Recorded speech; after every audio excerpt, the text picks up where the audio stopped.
In today's tutorial, I'm going to show you how to make Safari the default web browser on your macOS system. So this should hopefully be a pretty straightforward process, guys. And without further ado, let's go ahead and jump straight into it.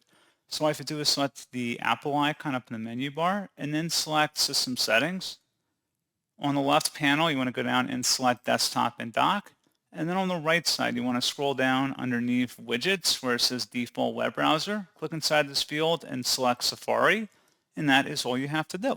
So pretty straightforward process, guys, and as always, thank you for watching. I do hope that I was able to help you out, and I do look forward to catching you all in the next tutorial.